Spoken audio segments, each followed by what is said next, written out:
Yesterday we talked about, yesterday or the day before we talked about Jericho, and we talked about thresholds, transition points, and that sort of thing. So we talked about two men that were healed of blindness, and that time I yelled, and my illustration made the dogs scamper away. So this is another transition point here. So we're coming off of the segue to Jericho. It says here in chapter 21, "Now when they drew near to Jerusalem and came to Bethphage, to the Mount of Olives, then Jesus sent 2 disciples, saying to them, 'Go into the village in front of you, and immediately you will find a donkey,' the village of Bethphage, 'and a colt with her. Untie them and bring them to me. If anyone says anything to you, you shall say, the Lord needs them, and he will send them at once.' This took place to fulfill what was spoken by the prophet, saying, 'Say to your daughter of Zion, say to the daughter of Zion, behold, your king is coming to you, humble and mounted on a donkey, on a colt, the foal of a beast of burden.' The disciples went and did as Jesus had directed them. They brought the donkey and the colt, and put on them their cloaks, and he sat on them. Most of the crowd spread their cloaks on the road, and others cut branches from the tree and spread them on the road. And the crowds that went before him and that followed him were shouting, 'Hosanna to the Son of David.'" Hoshieni means save us, save me. Rosh Hashanah, save us. The day of trumpets, proclaiming a desire and a yearning for the Lord to save and deliver, and to bring us to a place of sweetness. Hosanna, Hoshana to the Son of Highest. Blessed is he who comes in the name of the Lord. Baruch haba b'shem Adonai. Blessed is he that comes in the name of the Lord. Hosanna in the highest. And when he entered Jerusalem, the whole city was stirred up, saying, 'Who is this?' The land was stirred up.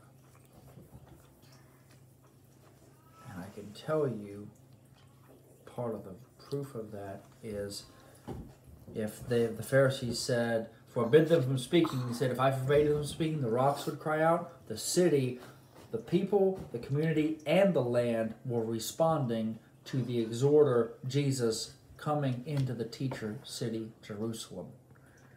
Exhorters and teachers go together. Exhorters cast this massive vision, and teachers keep things anchored. The fast and the slow, the complements, the sun, moon, and stars that help the land out. The vegetation. Vegetation needs both day and night. The sun of righteousness rises with healing in his wings.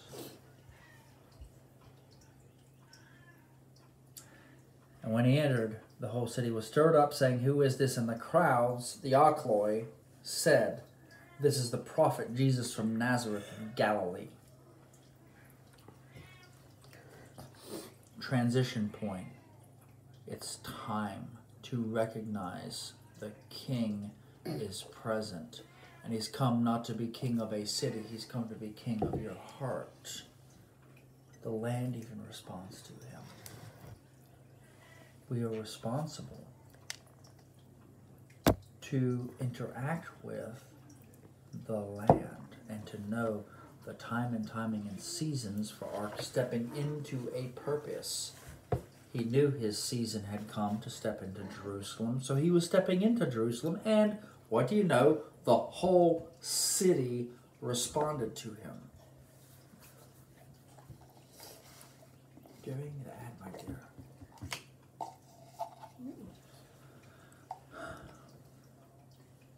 The Lord needs them. Fulfillment of prophecy. The disciples, those who followed Jesus as their teacher, did as Jesus had directed them.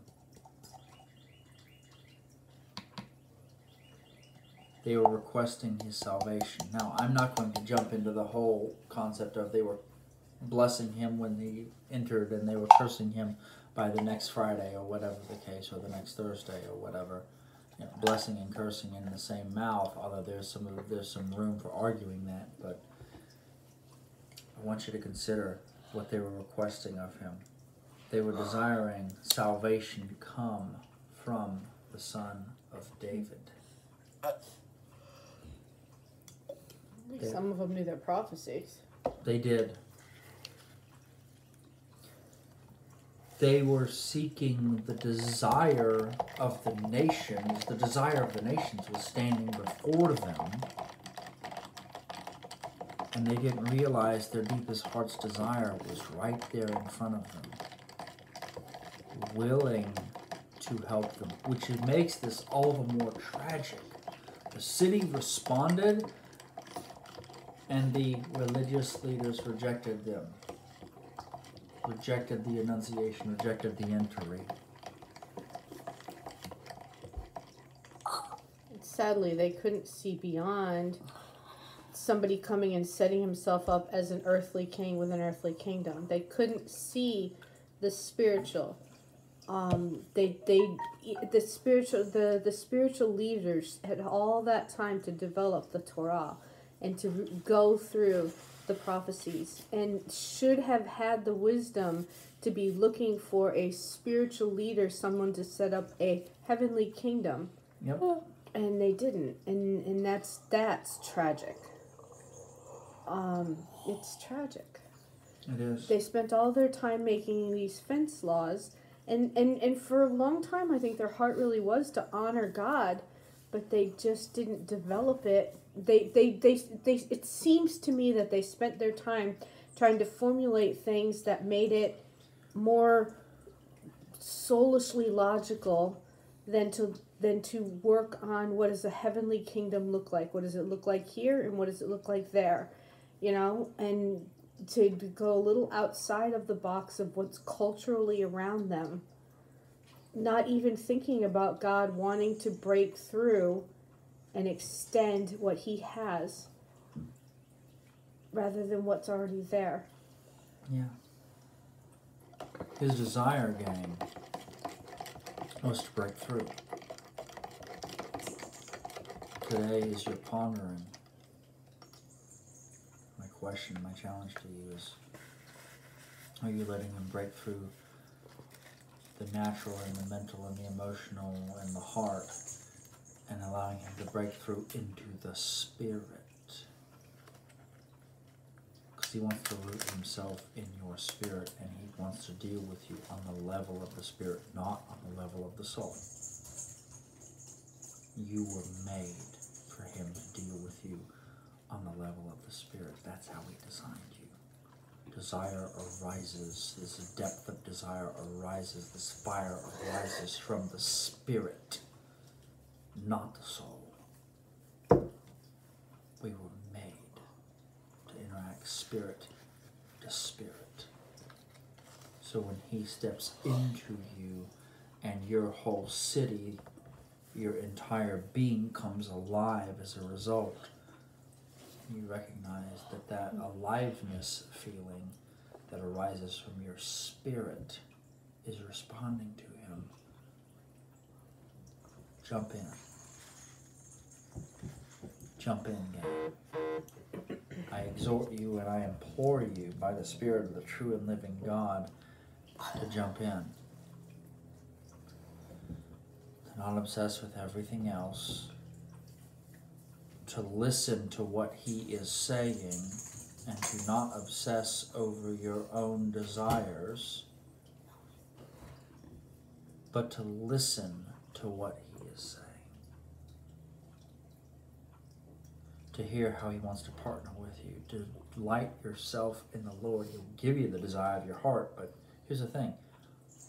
Fall in love with him. Fall in love with him. Mm-hmm.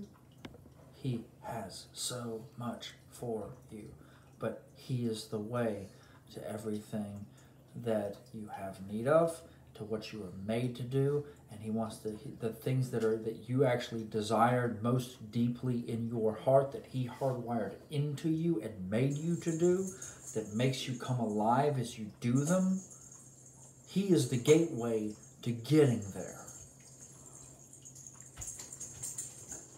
But first, he has to triumphantly enter into your heart and make a transformational change so that you can be in love with him, so he can be the king of your heart, so that he can give you the desires in the proper context of love, adoration, and kingship of him.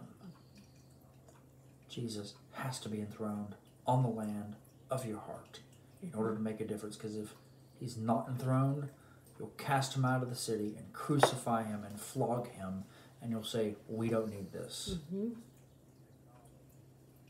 And you'll say, it's not appropriate for me to have all of this crazy zeal and desire when it is. And he was always trying to get you into that place.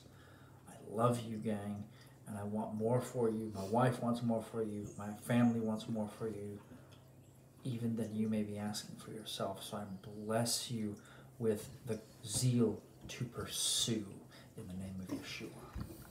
Be blessed, guys.